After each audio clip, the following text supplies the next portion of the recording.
graceful and beautiful and physical and angry all at the same time. Were you idiot, your mind would cave in and your heart would explode within your chest. This is going to be a shame. Here we go! A brand new edition of the Tall Can Audio Podcast for your Thursday. Matt Robinson with you, as always, in the TCA studio in beautiful Bytown, Canada. Joined today for, it seems like it's been a minute. Graeme Nichols is back. Yeah, it's been a minute. It's been a while. I think you were here to kick off the season. Yeah, you always do this. I wasn't sure if it was like early in the new year, maybe, possibly. Okay, could be. Yeah, it could have been beginning of the season. I have no idea. You're busy, man. Like you have people coming in all the time.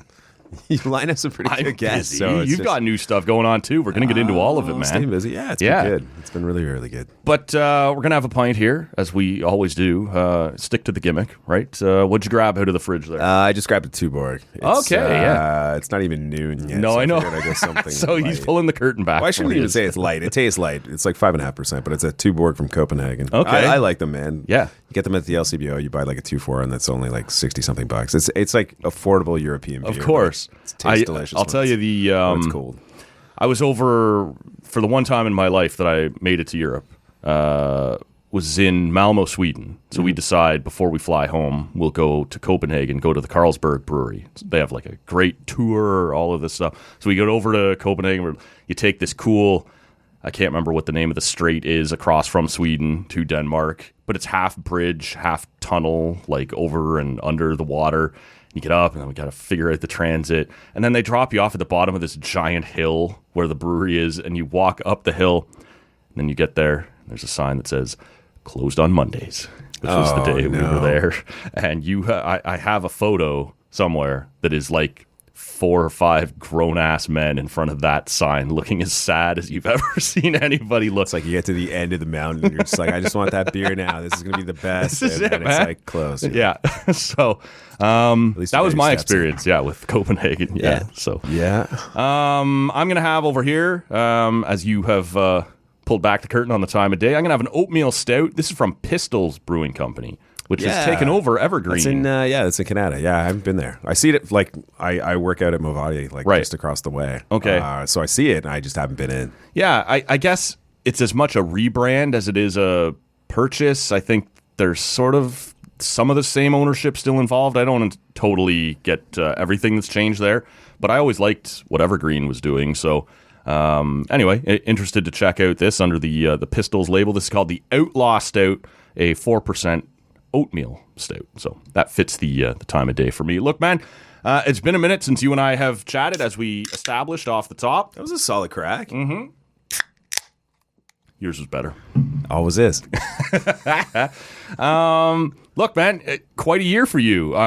The Sens have established, I don't know whether you'd call it a new policy.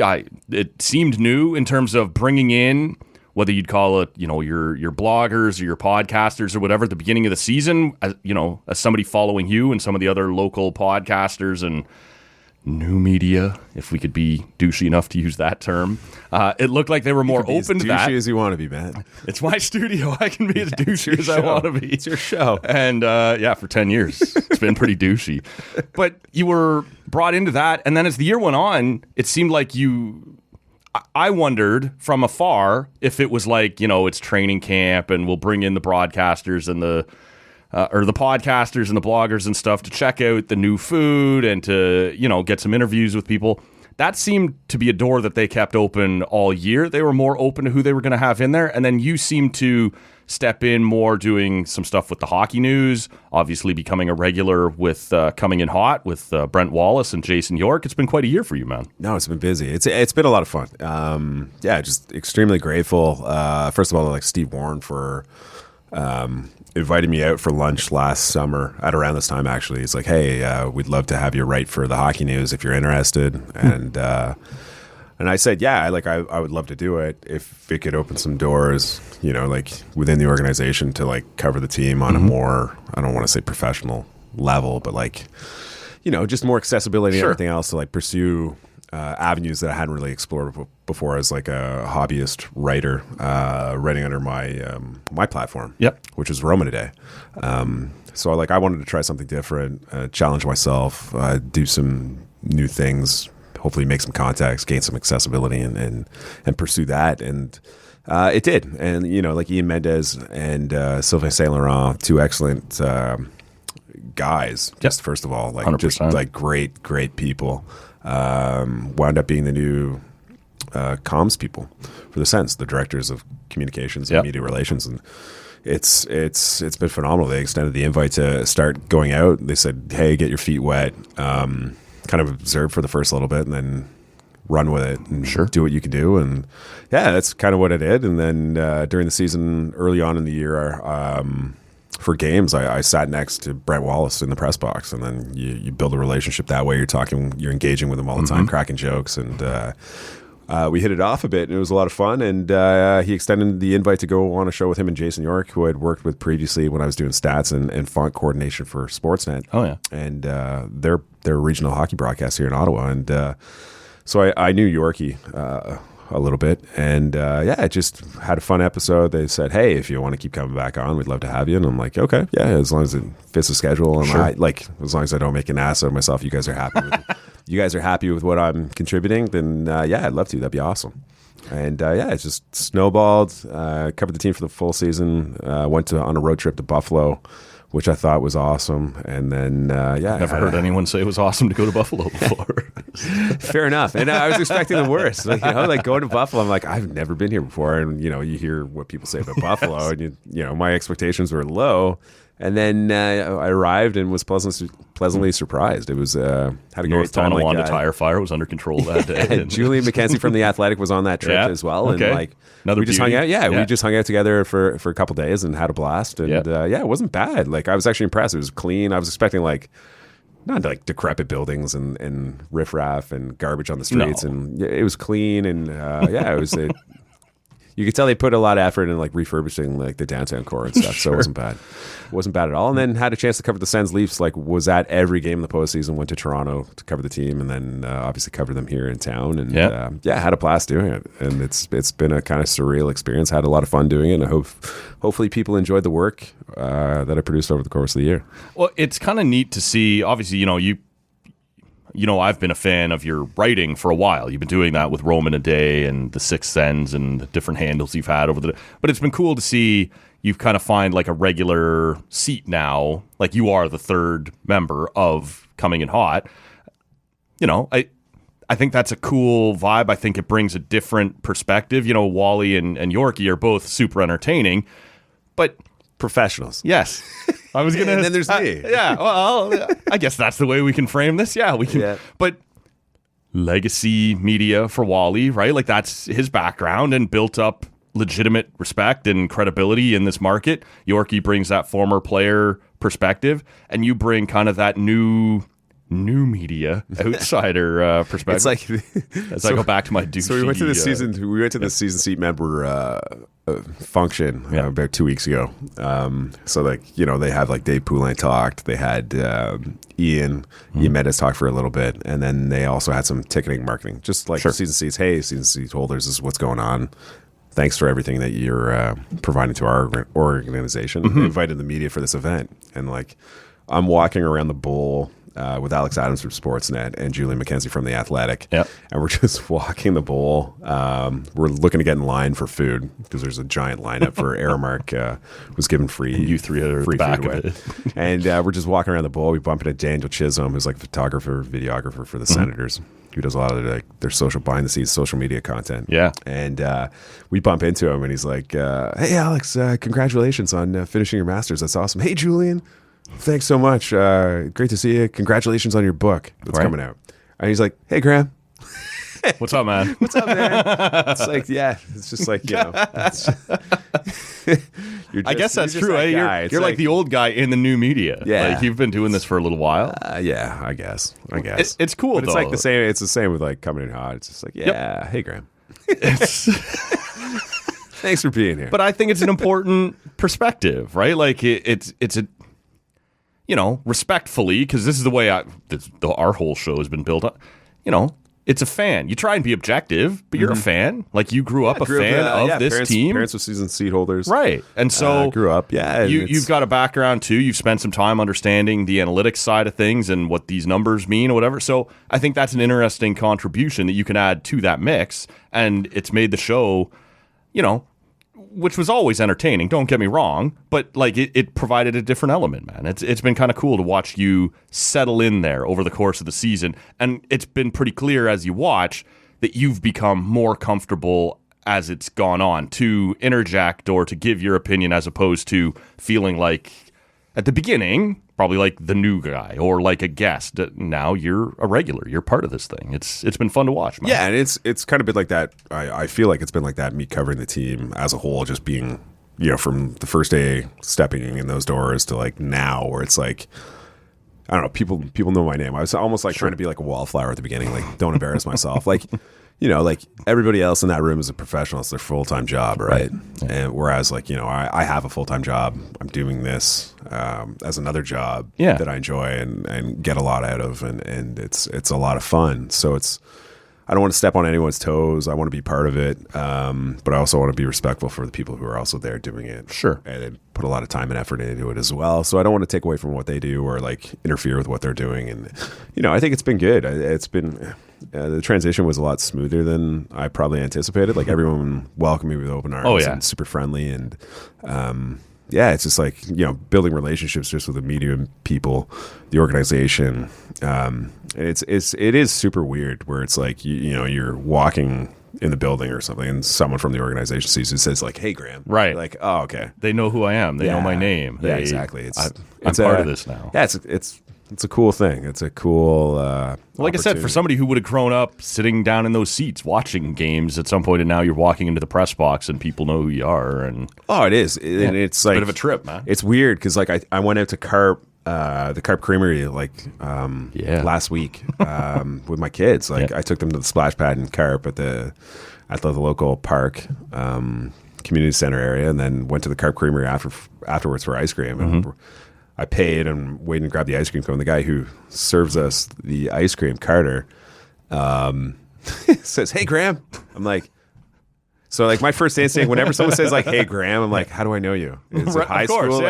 Where have I met you? And it's like, I have to kind of like now recognize that daddy's kind of a big deal. I might not have met someone before. Like even at that season seat member event, like people were like, "Hey, Graeme," and I'm just like, God, did I go to high school with her?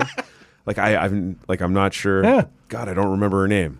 And then I feel like it's like that guilty conscience kind of thing, where it's like, oh shit, I don't know. I don't know who you are.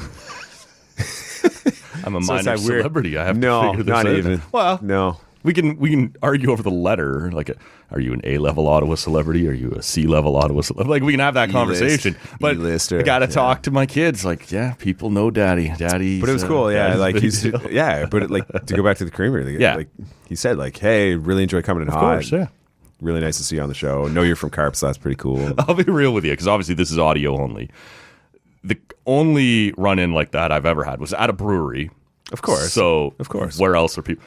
And I was talking to someone else, and I could tell, like, somebody kept looking over. He's like, "Hey, are you that guy?" I'm like, "I don't know how to answer that. I'm some guy." Like, I don't.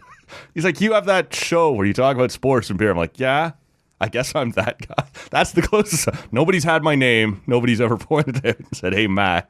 Now, did they recognize you by your voice? Like, your voice. That's is what very it was. distinct. I think. Yeah. No, it was the next table. I could tell. Somebody kept looking over, and he's like, "You're that cool. guy. You're."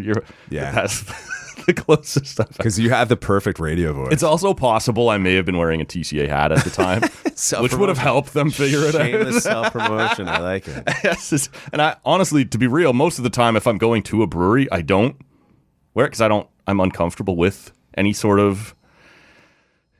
I feel like if you go into a brewery, and most of the brewers here know us and whatever by now, because that's half of what we do or more. And so I don't want it to feel like, give us something good or we're going to say mean things about your beer on the show. It's not about who you might run into as people. It's about the brewery. So I don't wear the hat often, but that day, for whatever reason, it just happened to be a thing. Like, "Hey, aren't you that guy?" And you're like, I guess cool. I'm That's probably really that cool. guy. Yeah. So it's just funny the way things play out, right? Look, we should probably talk about a little about what's actually going on in the hockey world today. I'm curious what your perspective was on the JJ Peterka trade, because look, I think he's a good player. I think he has value, but it was strange to me how much Senators fans seem to have zeroed in on this guy. Because he's German. Oh, yeah, okay. We're going to form the little German mafia here with Stützle and... I think that's the obvious connection, right? Yeah, of like course. That's It's the only one I I think got. you see the obvious need first line right wing. Yep. Assuming Claude Giroux doesn't come back, which I'm sure we'll talk about again We will, at yeah. some point. But I mean, I think there is a pressing need on the Ottawa Senators. They finished 31st in 5-on-5 goal scoring Right. last year. Like there is a pressing need for goal scoring. So I think like Peterka is the obvious one because he plays in Buffalo. You see him all the time. He's like a 28, 30 True, goal, yeah. potential 30, Familiar in 20, the division. 20 to 25 to 35 goal scorer. Were you not if he worried a plays little for the right bit guys. the spike in his shooting percentage last year? I mean, you always are, but I mean, like for guys who are historically good percentage shooters, yeah, like they'll have those spikes from time to time, right? Like it's like I think like if Brady Tkachuk ever had that spike, he'd be like a 50 goal guy, Right. Because he just generates so much volume. He's a net front presence and Yeah. everything else. But I think like. And people said the same thing about Josh Norris, but like historically, he's always been a strong shooter. Mm-hmm. So like even when you get like a 3-4% swing, like yeah, that might be his career year, but he's still gonna produce at a high level, Right. And you can always make up that production through more shot volume, right? It was just strange. Like Peterka, obviously, is a talented player, but not like a superstar. And it just Well, no, it just and felt a that's- lot like Ottawa was very like Yeah. a lot of Ottawa fans that I follow were like, "That's the guy. Go get that guy. Find that guy." And you're like, Yeah, "There's other guys like that out there." No, exactly. Yeah. And I think like for me, looking at him, he's 6 foot, $190, terrible defensively.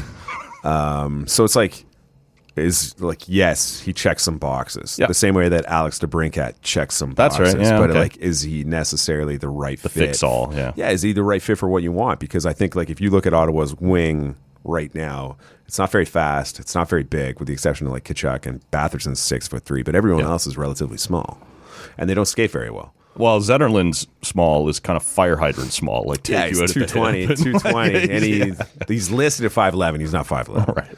But like, yeah, like he's not. You don't have those physically imposing fast guys. Like if Alex Tuck was available, I'd rather have Alex Tuck. I think. Yeah. With a contract, obviously, like he's only got 1 year left on his deal. But I think like that would be like the perfect kind of player.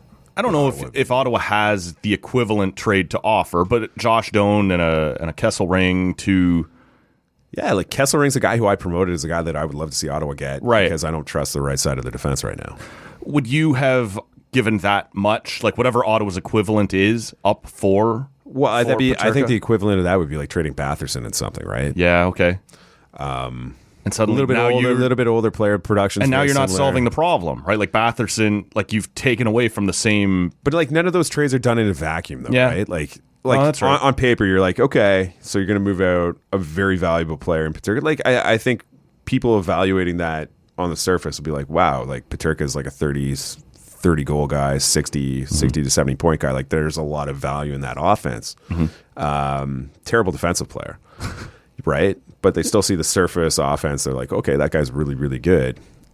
And But that's you've what they traded see. Batherson, who has a similar profile, But good scorer, but- bad defense. But like if you move that forward out, yeah, you do so hopefully with a contingency plan on replacing that production somewhere else. So it's not like obviously the trade would be like Kesselring and Doan for Peterka, but it's like how do you replace Peterka's offense now? Right. So contextually, I think like in a vacuum, the trade for Buffalo might not necessarily look as stunning as No. it should. But like they also needed a right defenseman. Yes, in they Buffalo. did. They have nobody playing No. the right side of it. It's Jacob Bernard Docker and nothing. right. With some beasts on the left side, like who, like it's horrendous. yes, So they needed that, and Kesselring's an exceptional young Yep. right defenseman. Like he's physical, it brings a little bit of offense, can move the puck, skates well. It's just, and he brings physicality, and it's. I thought he would have been a good fit in Ottawa. Yeah. To guard against the possibility that Nick Jensen can't return to his pre-January level of play that he played with Tom Chabot. Like Right. if he can't get back to that level, I thought. What's his contract status? He only has a year left. Just a And he's year. I believe he turns 35 if he's not 35 already. So like he's So either way, it's not a guy you're building around long term. And well, I don't know. Like I like that exactly, there's- acquisition last year. Absolutely. Right? But yeah, without a doubt. But and you have Carter Yakimchuk coming Yep. through the system right now. But like, would he be better served by spending a year in Belleville? almost certainly. Any like- defenseman is. Yeah, Right? It's- typically, right? Yeah. It's very hard for a guy to step into the league his first year without having ups and downs, right? Yep. And I think with Yakimchuk, it's like the defensive aptitude might not necessarily be there at the professional level. So at least You just you don't can want to bring him force it, right? Yeah, Like exactly. we need you, soak it in there. No, Exactly. and it's overused, but show up and earn it. Show Yeah. up and show us, as opposed to, man, we badly need you to But take I mean, that like, spot. yeah. So if you afford him the opportunity to spend a year in Belleville marinating, learning the pro game, developing his defensive side of the game, Yep. and you could replace Jensen in the top four and slide Jensen down to the third pairing with Tyler Clevin, I think Sure. like now you're cooking. Yes. Now you're actually building something on the back end. There's like a kind of growth and development plan for like the following year where it's like, okay, now we can let Jensen slide because he was the third pairing guy. Yakimchuk, come on up. Yeah, Matt and Paolo is your 7. Right. I think that's the way to do it. But whether or not that shakes out, I don't know. Because like Kesselring, I thought was a desirable guy. I think there are other guys out there, but I think there's, for me, and I'm sure you look at Ottawa's roster and say the same thing. The concern for me is that Ottawa's kind of in the middle of the league right now. Yeah. And I don't think there's any direct route on how to become a contender. I don't think there's an obvious and clear path. I know they'll look at, like, management will probably look at the young guys on the team and say, hey, I look at it go, there this is room summer for there growth. isn't. Like, there's not one free agent that makes me go, get that guy, and we're suddenly a contender. No, right? Like, exactly. it might take and a you little don't more want patience. to, and you don't than want to that. overpay. That's and, right. And you don't wanna, blow up your cap structure. No, exactly. And I think like they will look at a guy like Dylan Cousins and say, hey, that guy can be a lot Yep. better. Like coming from a bad situation in Buffalo, bad culture, poor defensive team. Give him an off season of development. Yep. Give him A full camp with us. Yeah, full camp, a fresh start with Ottawa. Let him Expectations from Travis Green. Yeah, exactly. And you hope the growth is there on that second line with him spearheading it as a center. But like, with the exception of maybe him, Ridley Gregg, and Shane Pinto, who are probably good third line players. Shane Pinto may have second line center upside. I don't know if the playmaking is there enough to justify a second line center spot. But world like, championship he should for be him. like an elite third line center, Yes. worst case scenario. Elite third line center, worst case scenario. But without those three players, I think most of the guys on the team are what they are. Like Tim Stützle is Right. a point per game or better center. Brady Tkachuk, power forward. You're going to get 35. You're going to get 35 and 70 points. Yep. 100%. Yep. Batherson, you're going to get your 25 goals, 60 points. That's what you're going to get. Tom Chabot established. Jake Sanderson, I think, will be significantly better. What would you do about Adam Gaudette? Where are you prepared to go on that? I don't think you can afford to bring him back. Okay. Well, he's a Yeah. he scored 15 plus goals. Like he Yep. scored 19 goals. Yep. I wouldn't pencil him in for like 19 or 20. No. But right? there's Like gonna be a most of that team- had that crazy hot start. There's going to be a team out there that will pay Especially for that. this year. Yeah. There's all kinds of money in the system this Yeah. year. I've said it, and look, everybody said it. The next couple of weeks are going to be insane. You're going to look at guys and go, for that guy, are you kidding me? With inflation and everything Yes. else kicking in, Yeah. the cap's going up. Yeah. Yeah. So you expect him to probably be gone. Yeah, and I look at Ottawa's fourth line as an opportunity to inject speed into the lineup. Like Ottawa's not a very fast team. They're not up front. I don't think they're a super physically imposing team on the wings. They're not a very fast group. So how do you inject speed into the lineup? The fourth line, where they have 3 vacancies right now, Right. is probably the easiest way to do it.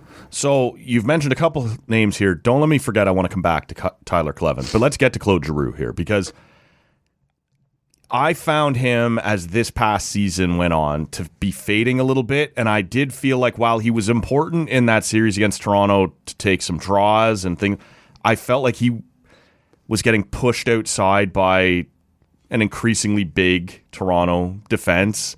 I'm curious, can you do, like, it by all accounts, it sounds like this has been a grind. The contract negotiation is the term that I think was Pierre LeBrun used this morning. Yep. That they're working on it.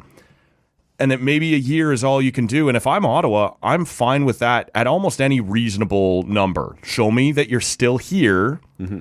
I don't think anybody thinks he wants to leave. He already came home. Like, so you sort of... Yeah, and he's got like a 1-year-old at home, right? Right. Like, you already came home for your family. Like, This why is would it. Why would you? And this is why I've sort of been hard on the Leafs to say, grind on Tavares, man. Like, make him show you he's prepared to leave. Now, he's a little younger than Giroux, but he already went through the come home thing.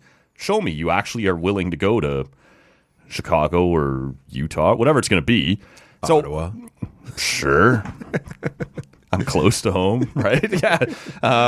It's a suburb of Toronto, is it not? Yeah, no, when you look at Giroux, I would like it if I'm the Sens to keep him around, but I don't know what that number looks like, and I don't know that I can still reliably keep playing him on my top line. Is that fair? Competent two-way player who put up 50 points last year. Like, I know the goal, like, I think like the issue a lot of Another people year have, older. But I mean, like, you're looking at him like 15 goals. You know, like if you paid him, with the possibility, let's say like $4.5 million for 15 goals last season For 1 year? I'd do that. Well, like I think that's a rub. It's like that's a lot of money for 15 goals, right? Like that's what people would look at it. But I I'm think not like my stuck to concern looking at Giroux is like his offensive and defensive impacts are still positive. Like he doesn't hurt this team. Like he helps his team more than he hurts it. People are concerned about his foot speed. He skates way faster than many of Ottawa's other forwards. You look at like Michael Amadio doesn't skate well. Brady Tkachuk doesn't skate well. Right. David Perron is one of the worst skaters in the NHL in terms of speed. Sure. He doesn't skate well. Yeah. And Adam Gaudette wasn't very fast either. But like Claude Giroux is probably middle of the pack on their forward group. Yeah, if you look at the NHL Edge data, like his speed, his average speed he's not blowing the radar gun up. Right. But he's still at a level. I think skate the like a issue with 37 Giroux is that he doesn't play fast. Right. Okay. Especially when he's carrying the puck, right? He's very cerebral. He's more like east-west. He's not a burner up and down the wing. He slows things down, possesses the puck, controls it. So does this circle back to your point a few minutes ago where you said there doesn't appear to be a direct path to getting to contender status? So give me another year of Giroux and Batherson and Zetterlund up and down our right side. That and could be afford good you enough. that could afford you 1 year wait Yes. time, and then you look at maybe the next year's class and say, okay, Can we get a Kyle Connor? Can we get a maybe you pivot to another forward who's younger, better, Right. faster, Yeah. fills a need. But like coming back to Giroux, and even like if you want to go to like Zetterlund, Giroux, Perron, like there's a congestion of guys who could play in your second and third line. Yeah. And that's what they have a lot of. And I like the question for me is like, is that enough to help move the needle? And I think I look at Ottawa's roster, and it's a middle of the pack roster. Is there enough upside there to lift it out of that middle class? I think that's the struggle. And I think like one of the fallbacks of the Pierre Dorion era is that this team is rebuilt for, this is the first time they made the postseason in 8 years. There should be a lot more in the cupboard. Sure. Whether you use those prospects and picks internally to like start promoting guys like Yakimchuk up the roster, or you use them as trade capital to go get a guy like Peterka, or to like go get a Michael Kesselring, like to be able to compete and have like competitive trade offers where you can start landing some of those mid-tier guys who can help move this forward, or go get an elite guy who can actually help drive this. Because I think like the problem with Ottawa right now is that they're kind of stuck in that middle group where it's like, yeah, you can go and try and work your margins on the fourth line or your third pairing of defense and everything else, and try and do that inexpensively. And yeah, that'll help a little bit, right? Yep. Like as an analytical guy, like if you can improve on the margins as much as you can, inevitably that's going to help. Sure. But at some point, you have to get dynamic talent somehow to help move this thing forward. And I think if you look at the holes on Ottawa's roster, whether it's on the right side of defense or on the first line, having like a competent, productive right winger for Brady and Timmy Stützle, how are you going to go get that? And I think like Ottawa's, unless you're trading off the parent roster, I don't know how you do it. Because the pipeline's too thin. Yeah. Did you like the Zetterlund extension? I don't mind it. I don't mind it. But I again, liked it a lot, to be honest with you. I got a lot of people in my mentions saying, in the cap exploding world, that's fine. I'm fine with him at that number, even in the flat cap world. Like, I think there's a chance, what was he, 19 and 19 goals and... Yeah, and he scored like 24 and 48 right. in San Jose previously. And I think even if you want to go back further, like when he got traded from New Jersey to San Jose at the deadline, I think in like 2023, he went 20 plus games without scoring. Right. Like he was just like struggling to find his way. And that gives me hope if I'm a Sens fan that said he just didn't get his feet under him when he got here, which was tough anyway, right? They were also trying to settle Dylan Cousins in at number 2C. And all the guys down and on all the guys line. on the wing were playing well. Yeah, right? So how do you slot him in? David Perron was playing very well. That's on the right. third line. So how are you going? He didn't get a ton of in moments he would be moved up and down, but he didn't get a long run at on the second line or on whatever. And I still think that's open to. And now that the cap's exploding, certainly a guy like that who can score 23, 26 goals in the right opportunity at $4.5 million, or it wasn't even 4.5, 4.275. Yeah, that I think that's a really solid move. Again, it doesn't solve your top line, really dynamic guy problem, but it does create some depth if you do have to make a trade somewhere else, and whether that's going to be bad. But I think if it bumps David Perron down to the fourth line this year, you that improves that improves the fourth line. Yeah. But again, they just have a lot, and injuries will happen, so guys will move. Yeah, it's going to be fluid. Guys are going to move up and down the lineup, but it's a lot. They have very kind of. I don't want to say similar because they're all their skill sets are totally different. Of course. They have in terms of pure true just value. Numbers, yeah. True value. I think they have a lot of the similar bracketed kind of players in the middle six. Guys who are probably second or third line players at their best. And it's how do you get a little bit more? Because you look at Florida and they find a way to get incredible talent that they all of a sudden Brad Marchand's on their third line. They find a way to do it. And Ottawa's in a position where it's okay, you got to go find that value. This is it. And, as a Leafs guy sitting right now, knowing Marner's walking out the door, there's a part of me that's how bad do I want to take a step back? Not really, but I'm not going to blow my brains out in this year's free agent class. Again, knowing that Connor McDavid could be there down the road, yeah. I'm trying not to be delusional about that, but Kyle Connor is available next year, right? In theory, Cale Makar could be available next. You got to be. These guys are the types of guys who get signed, but just because you have the money doesn't mean you have to spend it in Toronto. Kind of, if you're going to do it on 1 year. But who's taking that in this environment? So this is sort of where we're at. I wanted to come back to Tyler Kleven because to me that was a guy, I wanted to ask you about because you've been following this guy a lot longer, and I'm like a lot of people who got their first really good, sustained look at him in that first round playoff series against Toronto, and he looked really good to my eye in that playoff series. And I think we've heard some rumblings that perhaps he had showed up in the past not quite fit enough, or I think Travis Green alluded to he needed to learn some things early in the last season. And Green acknowledged that he kind of rode him, right? Yeah. In the fall. He was hard on him. That was his guy. It's crack the whip a little bit. Yeah. But what he showed wasn't just that kind of big, heavy, defensive, ride people into the boards game, which we all knew he was capable of. He was making some nice plays to keep pucks in at the blue line. He showed some composure there. I think at this point we assume he is now an NHL defenseman. His days going back and forth are over. But what is his ceiling? Did you see anything that you didn't expect out of that guy in the playoffs? And does it change your perspective on him at all? No. And I think the weird part is you talk to him. It's hey, what's your first taste of postseason hockey like? And he's to be honest, I don't think it's much different. It's that's how he wasn't overwhelmed by the pressure. He wasn't overwhelmed by the the aggressive forecheck or anything else. He relished that. Sure. I think the thing that impressed me the most, obviously his size and physicality and skating and gap control and stick. He's a competent defensive defenseman. But the thing that impressed me the most in the postseason was he could break the puck out. Yeah. He would take the extra second, evade the first forechecker, and make an outlet pass. And to have another defenseman who can do that effectively at his age, for a guy who wasn't necessarily labeled as that guy as a prospect, right? To me, that was the most impressive in it. Because it took him a minute to get there, right? It's for sure. But he had moments throughout the course of the regular season. But I think in the postseason, it's it's almost like everything kind of clicked. Yeah. And you watch him play, and you're they might have something there where he could be a Brandon Carlo kind of type, where it's not necessarily the biggest splashiest name when he first entered the league, but he's going to be a very valuable NHL defenseman. Where he finishes is going to be interesting because he has Thomas Chabot and Jake Sanderson ahead of him on the depth chart. And like I was talking about Michael Kesselring earlier and the need for a right shot defenseman. But I mean, if Tyler Clevin can play his offside, maybe that's the solution. And maybe you go and find like a third pairing defensive. Did he do that in Belleville at all? Do you know? He's played his offside at North Dakota. Okay.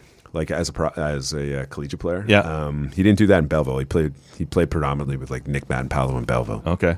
So another little pleasant surprise last year. Or maybe you weren't surprised. I was surprised. Yeah, he was okay. Yeah. He was okay. Like the underlying Well, numbers. for a third pair guy. Third pairing, like big guy who's rangy, looks good on the ice. Like eye test, you're like, yeah, that's an NHL defenseman. Like analytically, you're like, like the numbers weren't great. Like I think Matt Palo is just big, rangy, can defend, but like in terms of breaking the puck out, not particularly. Well, and maybe that's the deal. It almost always is on your third pair. Like who's the skill guy busting it out of the zone? You almost always have two kind of stopper types, right? Or sheltered whatever. minutes, though, right? Yes. Like there's a bunch that goes into it, so you got to think like contextually. It's okay. It's like the numbers might not be that strong. Okay, why are they not strong? And, if they're sheltered minutes and you they're always not that start strong, then it's like okay. It's David Camp. Okay, guy like, starts 70% of his shifts in the defensive zone. You're like, of course he's. But his weak, story, but like like like at 26 years old, I think like Nick Madenpalo is what Nick Madenpalo is going to be. Yes. I don't think there's like a ton of room for. Yeah, no, this is not a burst on. Unless he starts breaking the puck out officially next season. Like I think he's probably a seventh defenseman on a good team. So over the next week or so, we have the draft, we have free agency. How aggressive do you expect Ottawa to be? I think we both heard Steve Staios on TSN 1200 say that last year was more about need.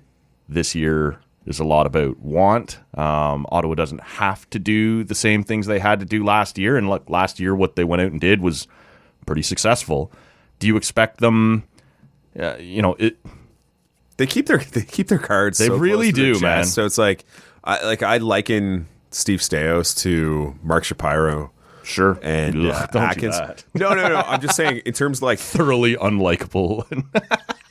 I'm just saying in terms of how they present themselves Yes. and the information that they give. Yeah, it's a chat GPT output.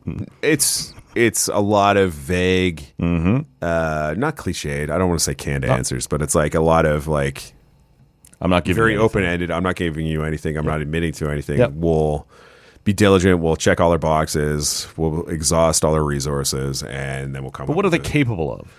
Like, there's not a lot of cap. So they space. have what, $10.9 million Something in cap about that, space. yeah. So I'm not anticipating the world because I don't think the class is that good. That's right. And if they do re-sign, let's say they grind Giroux down and re-sign him for, low base salary with bonuses. Yep. That eats into their money next season. That'd be probably desirable because that might allow them to go out and get another piece. But like, again, towards the deadline last year, it's like you didn't really hear the Senators kicking many tires. And then it's like, oh, we've traded for Dylan Cousins. Right. Oh, we've traded for Fabian Zetterlund. And everyone's applauding Steve Staios. And great job. If they do something aggressive, I would be surprised just because I don't think they want to touch their parent roster. I don't think they have a ton of prospect capital to move. What would that be? Does it have to be right wing? I guess, or right D would be the two problem Those areas. would probably be the two areas that I would look at. But again, if they re-sign Giroux, first line right wing is probably taken care of because it's either going to be him or Zetterlund, and then you just figure out the lines from there. Right. And and you've sort of acknowledged at that point it's a treadwater year. We expect to be a playoff team again. We're not taking a huge step forward. We're not taking a step back. It's really weird when you look around this year. Like nobody's selling. Like nobody's selling. Pittsburgh. And so just Kyle. Just Pittsburgh. Just your boy Kyle. Just Kyle. Things are going. And who do you want out of there? No one. Maybe Brian Rust. Yeah, but he's old. He's old and he's been a so maybe not for passenger. Ottawa. He's been a passenger on like you play with Crosby, you're going to put up points. Right. It's like the Mark Stone bump, right? It's like Colin White isn't a 20 goal, 40-point guy, but he is with Mark Stone. White, yeah. It's like Didn't there's expect to have that name come up today. there's just a bunch. Okay. I hear you. Those great players have a way of elevating it. Like, Yes. It'd just be I wouldn't touch Rust for where this team is. Right. He's showing some rust, if you will. But otherwise, nobody else is out there. Like, there's not anybody selling. So as far as making a trade goes, you're in tough. I guess you go get Erik Karlsson, solve your right side. I hate that. Yeah? You'd be such a poor fit here. Yeah, I think so too, honestly. For like, obviously it would help the first power play unit, But And I think he- like Jake Sanderson's getting those opportunities Yes. now. I think And like, should that's have a guy, them, yes. Yeah, I think that's a guy that you groom, and then Carlson. Is just, This is the only locker room in the league that he would walk into with an unnatural, not necessarily because of him and his ego, but like other guys would go, that's a Sens legend. We should defer to that guy. Like, you don't have to do that in any, if he ends up in, I don't know, Edmonton or whatever. He's just another veteran coming in, and you'd hear him out because he's got experience. But here, he's overly special, and deservedly so, but you don't want Jake Sanderson deferring to Erik Karlsson, right? Like, you don't want Brady Tkachuk deferring to Erik Karlsson. no, I just don't know if he's a presence that you want in your room. Okay. To be honest with you, like Yeah. in terms of the fit, like they have a bunch of puck movers. Yeah. They have if I was to Carlson, ask to his you, credit, as looked an good at the insider, formations. who Yeah. doesn't root for the Senators, like what would you say is the weakness on the blue line? It's probably like competent defensive defensemen. Well, yeah, it was the same thing as going into last year. You like Shabbat, you like Sanderson, who's playing beside them. So you got Zub, and we need somebody else, right? Like we But need. not a ton of size either, right? That's right. So if you can find a competent defensive defenseman with size who can move the puck a little bit, Yeah. not get hemmed into his own defensive end. And honestly, out of that equation, like you want all your defensemen to be able to move the puck. Like But I don't want a need right-handed that. You I want a don't- right-handed like Tyler Clevin. Yeah, essentially. Yeah. I'll trust Shabbat to break it out. I'll trust Sanderson to break it out. Like the puck moving part of it, while important for any defenseman, isn't top of my list of needs on the right side on there. I'll It helps. who's the modern day Mark Mathot, right? That can come in and just be that guy for Shabbat and for Sanderson. So, Zub, what's his contract status? I believe he has 2 years left. Okay, so you're not worried about that yet. No, not yet. Yeah. What else have you, as we look around the league and everything that's gone on here, the wheels are starting to move. Obviously Utah wanted to make a splash. I guess Peterka counts as that. But isn't he helps like that. already more of what they already have? Like that team has a lot of like undersized guys on the wing. If they had, That are like offensive guys, Yeah. like not great defensive players. Like yeah, like if you're gonna play him with Logan Cooley, that would scare me defensively, right? Like I don't think those guys are getting out of their own end. If they do, you'll be in good shape. And nobody created more chances off the rush last year than Utah, and that's Peterka's strength, right? I think he will fit there, so I don't mind that move for them. But it's not. it's tough when you're a rush team. Like I don't know. I believe in shift sustainability Yeah. in the offensive zone. I Sure. think it's like rush chances dissipate so much, especially in the postseason. Yep. Like I know it's like if you get in, Well, they're you just get worried in, about anything getting can there, happen. yeah. Yeah, exactly. But it's like not that every team has to be built the same way, but I think like your team has to be malleable. They have to be able to adapt Sure. and play any kind of style to have success in the postseason. I think like if you just have a bunch of run and gun guys or guys who play on the perimeter waiting for their chances, it's hard to win that way because you need greasy goals. Like those chances, the time and space, it's just not available. I Like, had no idea that. yeah, weird. Run and gun. You're probably conditioned to It's understand. going to be that. fine. So it's all going to work out. you have to be able to go to the inside. You have to be able to get dirty. You have to go to the slot. You have to get top of the circles, middle of the ice, and like you have to pay a price to score ugly goals in the postseason. And it's like, is Utah a team that's built like that long term? I don't know. Be exciting for your new market, and we'll see for a year or two here. Vancouver trades a fourth for Evander Kane. What do you make of that? I don't know what Vancouver's doing. Okay. Like that's just a tire fire. Yeah. Like everything from the media to the organization. Hey, our locker room sucked all year. Let's go get Evander Kane. Oh, But like I don't. Was he fine in Edmonton for the last couple of years? Like I don't know. Like I don't know. They bought low. Like he was obviously hurt all last year. Came in for the postseason. I guess was it depends, right? Like, takes terrible penalties. yeah, at the this is what worst- I'm saying. He worst was running times. around in the final, and he was killing you. Yeah. But Vancouver's just trying to not be embarrassed. Like, can he help you in a regular season? Will he have Pedersen's back? When he's getting roughed up or anything? Yes. Like he checks the boxes for stuff that they need. But Yeah. it's like he's also 34 years old. Like that's not. But it's a only long-term 5.1. piece. I find the league is weird right now because It's like, hard, man. They are like guys with cap hits are getting moved. Yeah. Not that he's 'Cause got everybody's traded got for a money. lot, but it's like Edmonton just got out from underneath the last year of his deal for like nothing. Edmonton needed help even with the cap bump because McDavid's about to get paid, Draisaitl's going up. Anaheim's been doing the same Bouchard's stuff. Anaheim did the same stuff with like Trouba, Kreider. It's like you're taking on these massive cap hits for guys who are obviously on the downside of their careers, and you're actually paying. But like Vancouver's helping someone in their division. Yeah, you're like, and same with the goaltending. Like this is it. They got oh god, Husso off Detroit. Last year I thought like when Ottawa was contending with Detroit for that wild card seed, I'm like, oh man, like Detroit just cleared the deck of salary. Yeah. What are they going to do? Right. They're obviously doing it with a design and a purpose, and then it's like they didn't really do anything. Yeah, I think the eyes are playing. That's why Dylan Larkin might have lost his mind.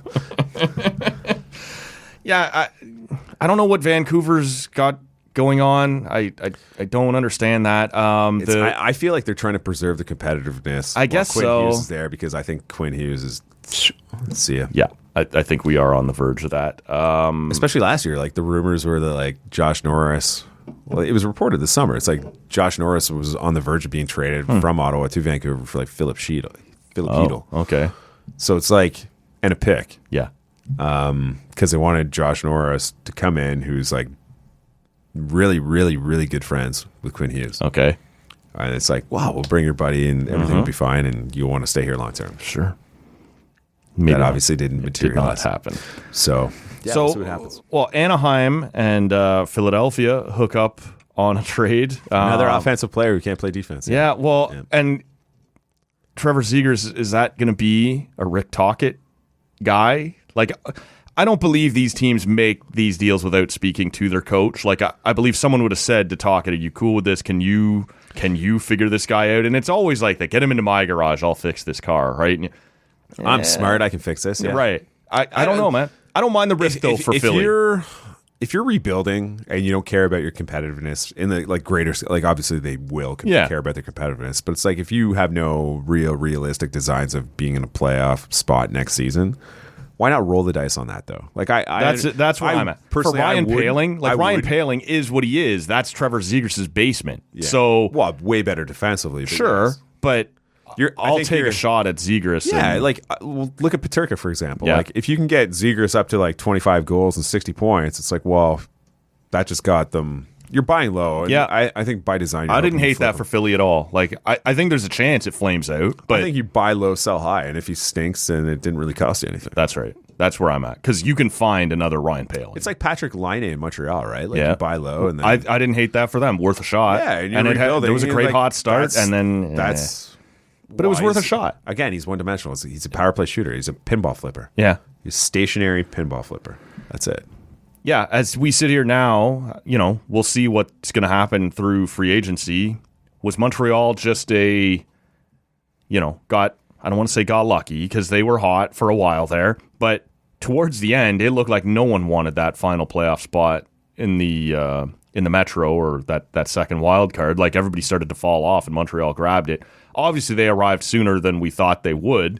Do you think what they're building there is, a legit contender base, or it's tough to say because like many of the prospects haven't made it and established themselves yet. Like, is Reinbacher going to be a good prospect and like good pro? Mm-hmm. Obviously, like Lane Hudson's a fantastic offensive defenseman. Logan Mailloux, like similar kind of profile. But like, how good are those guys going to be defensively? Because like I look at Montreal and I say Nick Suzuki, fantastic two-way player.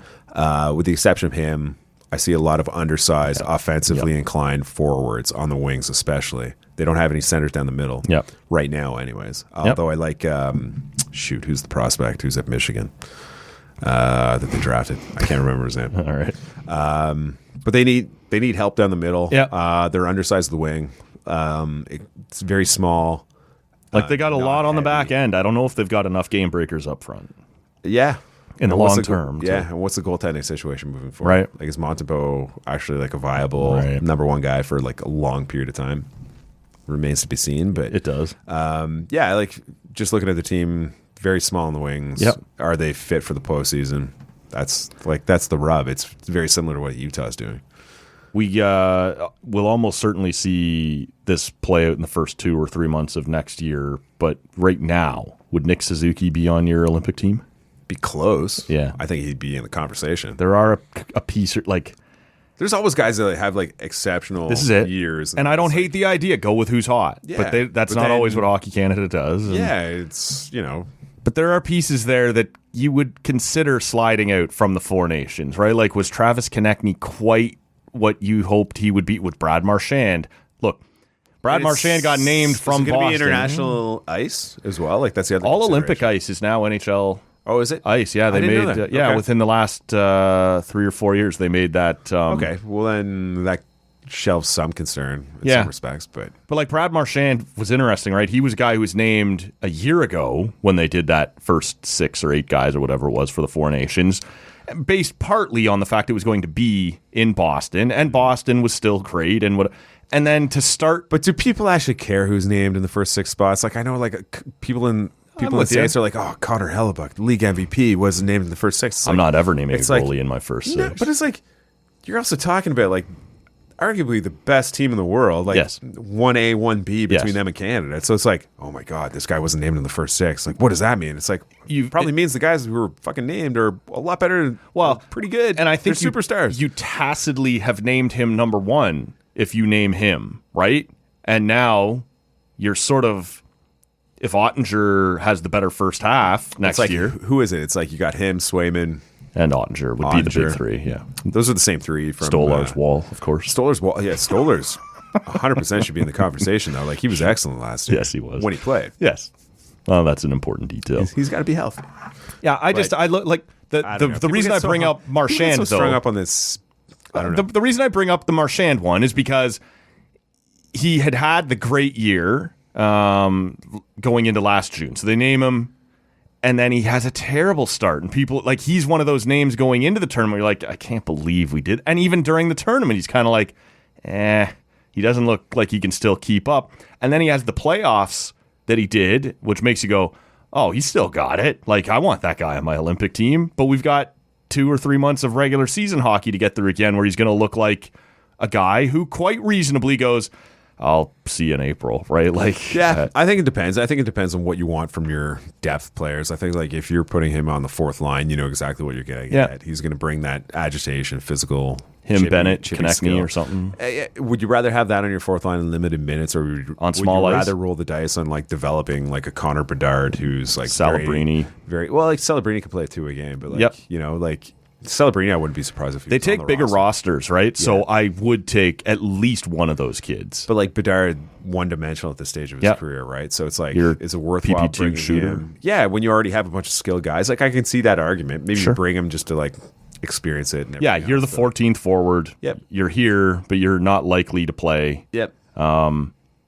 Because, on the power, even PP2, you've Yeah. still got And like whatever. Mark Stone, you can have the same conversation about Mark Stone. Like, can does he skate at a good enough pace when you're facing the Americans who can skate, Right. and skate and skate, Yes. and skate?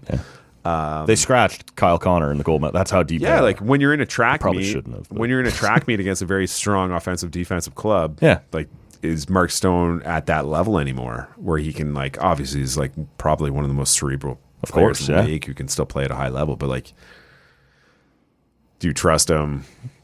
You know, obviously his minutes got shelved Yep. as that tournament got Had to go back to Mitch went on. Marner. Yeah. Big minute performer. Yeah. We all know that about Clutch, Mitch. clutch, Yeah, that's what clutch, we know about big Mitch. minute, Yes. big time performer.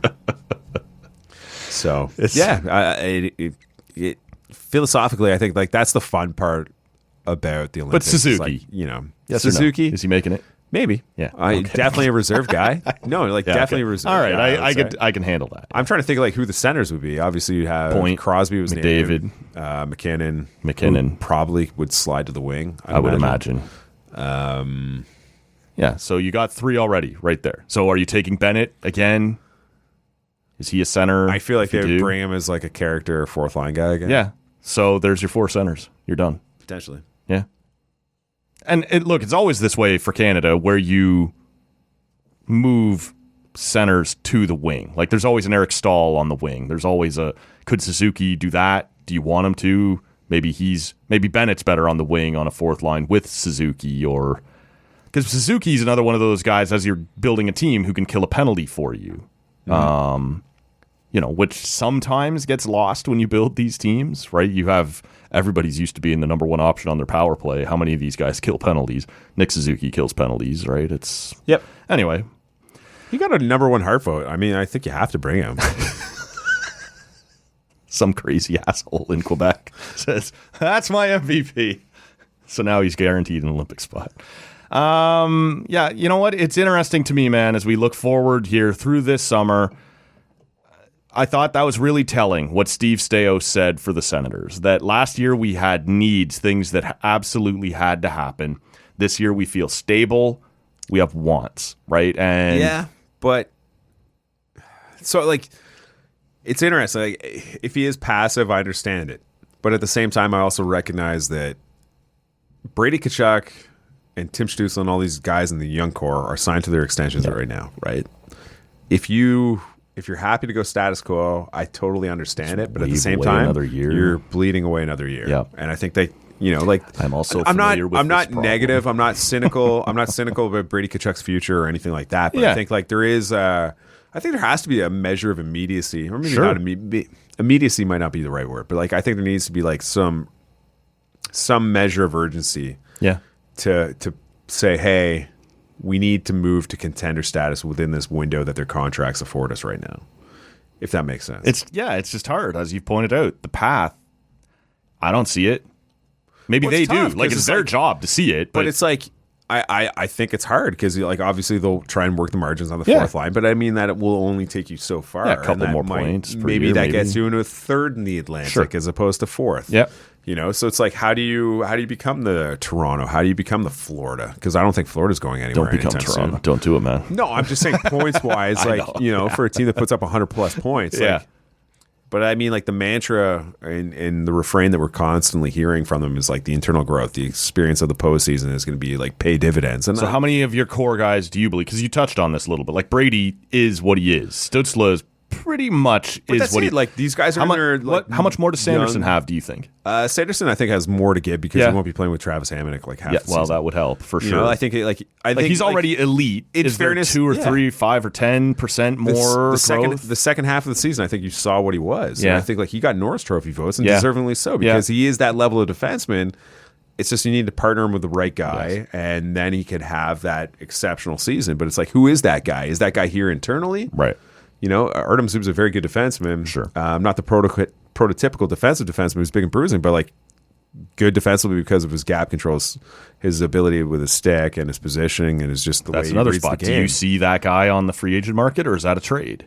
Exactly. And how are you getting that guy in a trade? Because you're not willing to touch the parent roster or move the prospect capital to do it because the farm system's so thin. I think it's that really difficult balancing act, and it's like how many of those teams are in the league where it's like you've had some really good Minnesota teams, you've had some really good New Jersey teams that are kind of just there, they're on the verge, and then just tread water for a long time. And I think like the danger too, not that it's like a huge concern, but it's like it's there. It's like there are teams like Columbus who have good farm systems. Montreal should be pushing in the next couple of years as they get younger. A lot of these teams again all have cap space. We keep saying the same thing about Buffalo, but Buffalo's still Well, there are younger this morning teams. didn't fill me with confidence that they're on the right track.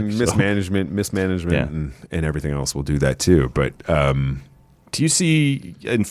Is it Levi Marilainen as the backup next year? I think it has to be. I think he's better than the alternative. And so does Sogard have value in the trade? Personally, I think Levi Marilainen deserved to spend when he had that stretch. Yeah, he showed me enough in that stretch.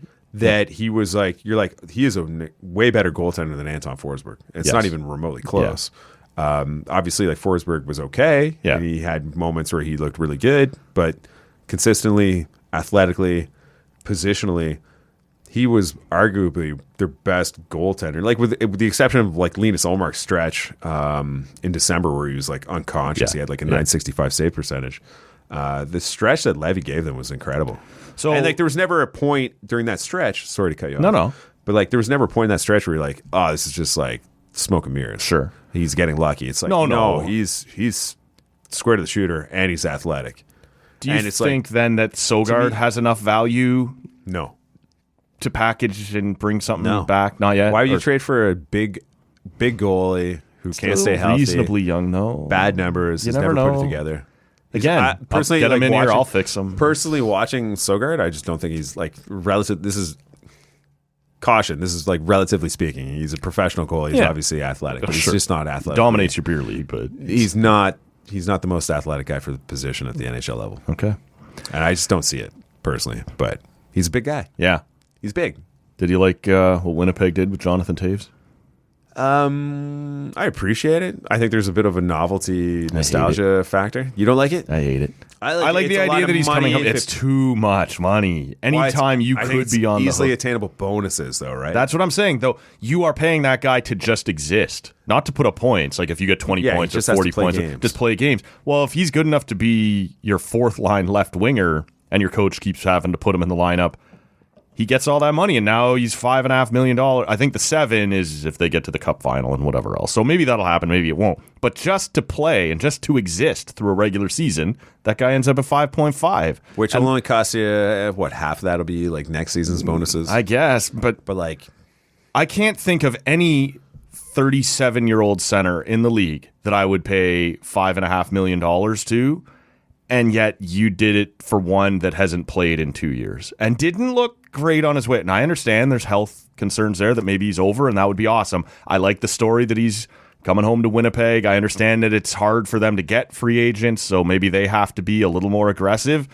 But you're paying that guy just to exist, and that's not a great setup. I believe he'll be healthy enough to exist. but it's like competitive offers, though. It's like they weren't alone. I think that's No, the problem. Colorado was in. apparently was Yeah. kicking the tires heavily, like Yes. Montreal and Yeah. Toronto as Yeah. well. And it's like I think like when you're competing, it's easy to say in a vacuum. Again, it's like, oh man, that's a lot of money. It's like, well, can you if think of any miss out- 37-year-old center in the league minus Sidney Crosby that you'd give that money to? Malkin?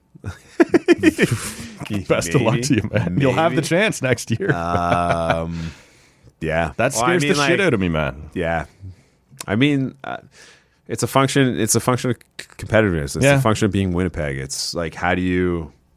Maybe But that's he is your good. son. Like maybe he it's is good. Maybe Scheifele, the long COVID Taves, did Lowry. negatively impact. Oh, I'm sure But it it's like- did. Like I But got 2 years out of the league at like that age, where it's like, okay, you haven't that done it. one all day felt to me like an experimental $1 million with some performance bonuses, not some games played bonuses. Yeah, And yet, it's tough. it's crazy in my It's mind. tough, but But Winnipeg is in a world of their own, right? Like they have a hard time. Maybe they weren't going to be anywhere close to the cap anyway. you're So also what losing difference does like it make? Nick Ehlers, and I don't know. It's You mean you don't think it's he'll tough. want to come back? No, the he's offer already to said, play like, with he doesn't want to Jonathan play in Canada. Taves. That's those were the reports. He doesn't want to play in that Canada next stinks. season. So That was my Mitch replacement. well, I thought like Toronto was going to pivot from like Tavares. Like if you had an opportunity to shake up Toronto's core, it's like, okay, well, you could pivot by going to like Bennett and Ehlers, like without question. I'd be fine with that. You know, like just get younger. Although you're gonna Change it up a little you're bit. never gonna pay more for Sam Bennett than you are this year. But I wanted Nick Ehlers, and I would have considered Sam Bennett. But if Ehlers is almost like a poorer man's Sam Bennett, right? That's right. So wow, or a poor man's Mitch Marner. He's the Timu Mitch Marner. This is it. Yeah. Okay. It's funny. I only learned what Timu was like 3 months ago, so I'm feeling young and hip right now. No, don't sign up for Timu. It's like No. a Chinese No, I government won't. like No. data collection agency. It's a data collection agency is all it masquerading is, as a commercial. It's.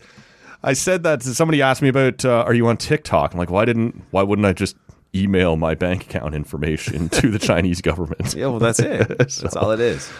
Anything else we should get to here today, man? It's up to you. I don't care. I'm easy. How much time we got left here? It is 10. Well, almost 10 to 12. All right, we got a few minutes. Tampa Bay, Florida, Nashville, these teams that were used to being like these tax-free. Dallas. Who's going to be the most? I guess Dallas doesn't really have a ton of room, although we have heard that maybe Mitch is interested in going there. But again, it's like everyone wants to go to Vegas. Everyone wants to go to Dallas. It's like, but there's doesn't it only look so to you much like the room. ground It's like- is starting to move for Vegas already on? Well, yeah, there was a report, right? It was Yes. like Thomas Hurdle could be sent Yes, to Carolina, and It's Pietrangelo may just take the regular season off. And, oh, really? But like LTIR, Yeah, yeah. no, that doesn't kick into next season, right? So Well, we're starting to see, reports that I guess tomorrow they're going to unveil a new. today they released some of the details. Some of the this morning. details, but tomorrow, I guess, on Friday, they'll make it official. The full thing. The new CBA, it sounds like. And it will limit, I guess, your playoff lineup. not necessarily your roster, but what you can play each night to being under the cap. So that will hurt some teams who have. I almost wish, and this will probably never, ever, ever happen, but I almost wish they had like 2 salary caps where it's like from now until like a certain point in the season, whether it's like March or like towards the trade deadline, it's like that's your salary cap. Right. But from the trade deadline on, it increases like 15, 20 million. Obviously, that would benefit the big spenders, Yep. but then, you know, if you increase your cap to that much, you have to get back to this level. Yeah. By like next camp, you know, like, so you give them a little bit of a buffer where it's like, if you want to load up, you can load up. If you have the assets to do it, go crazy. And I know, again, I'm a fan who cheers for a big market team, but I don't understand why they didn't just do the luxury tax thing in this newest, and all the money that you go over goes into the revenue sharing because it's happening anyway, right? Like, you're doing it with the LTIR. You're doing, like, there are other ways that these big market teams are going around it. At least that way it would, I don't want to say benefit, but there would be a financial kickback to the teams who can't afford to do. And as the caps go into 105, 150. Because it's always weird. It's like, oh, Vander Kane missed the first postseason game. Oh, he's in for game 2. And then he's fine. Like, you know, like Mark Stone.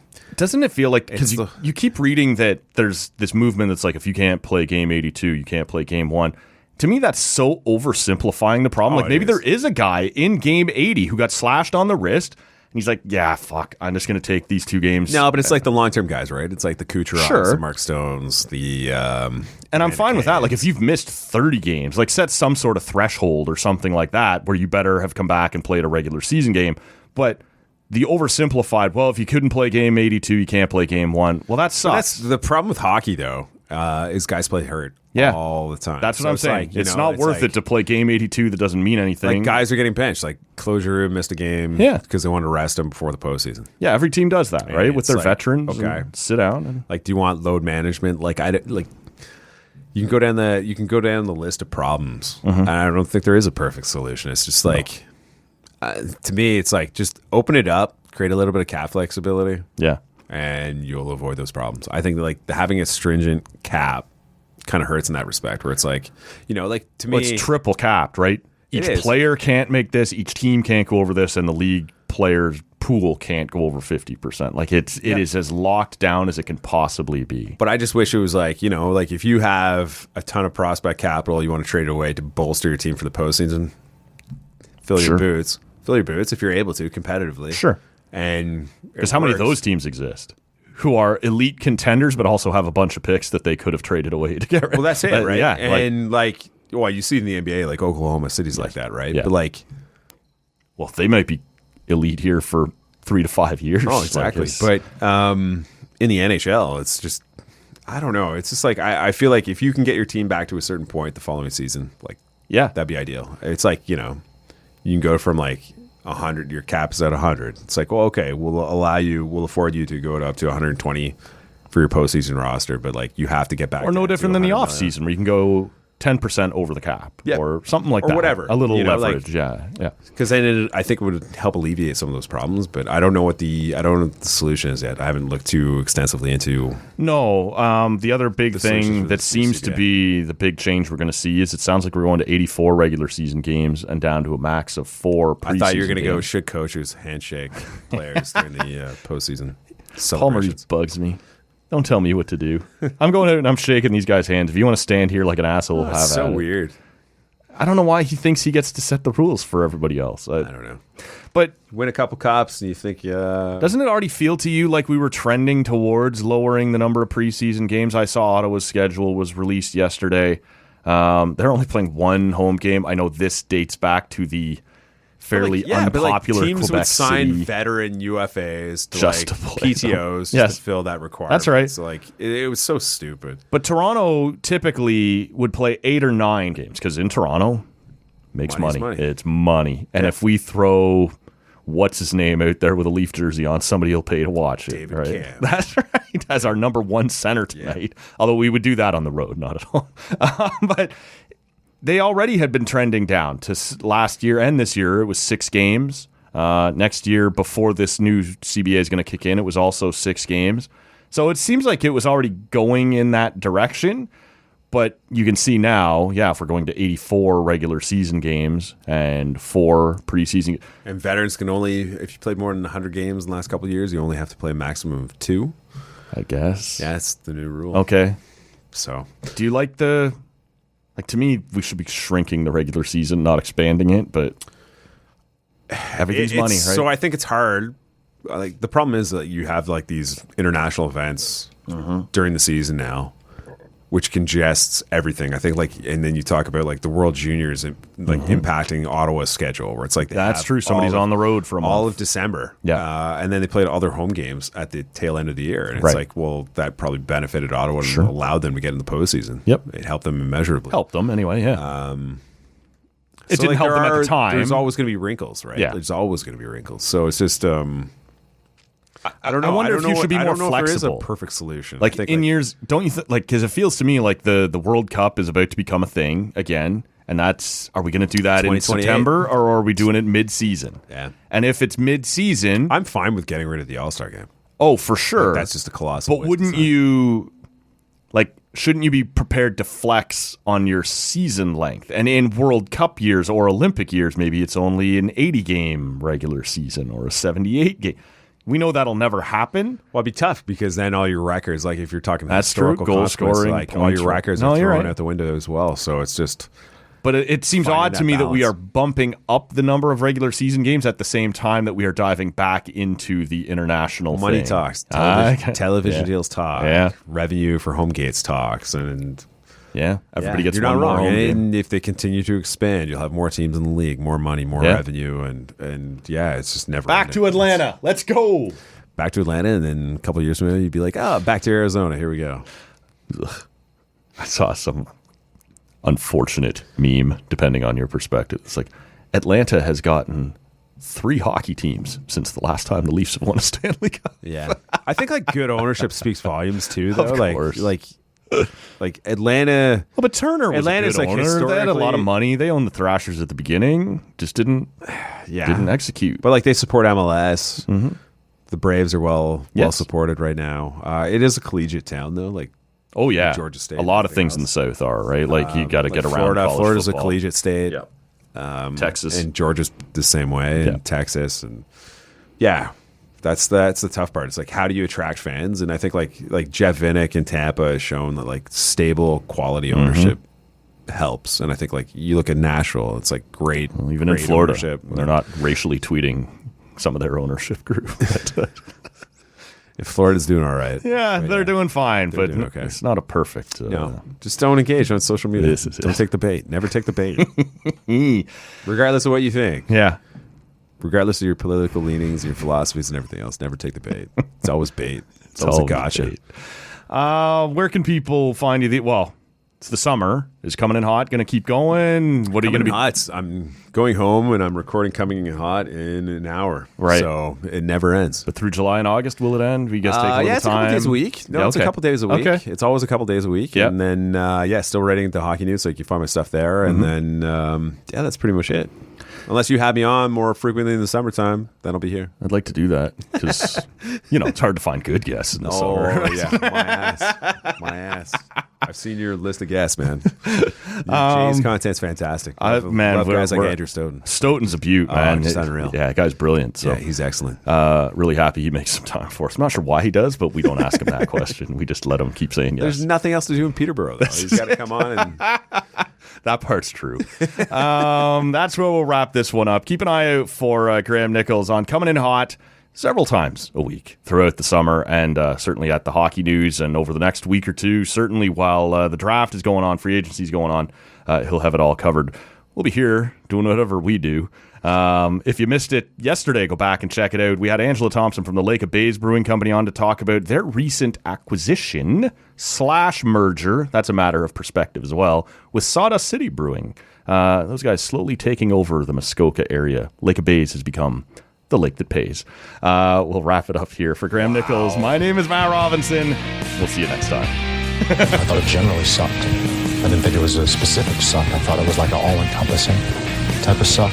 So, we're going to try and rectify that. But for right now, I'm going to be pretty pissed about it.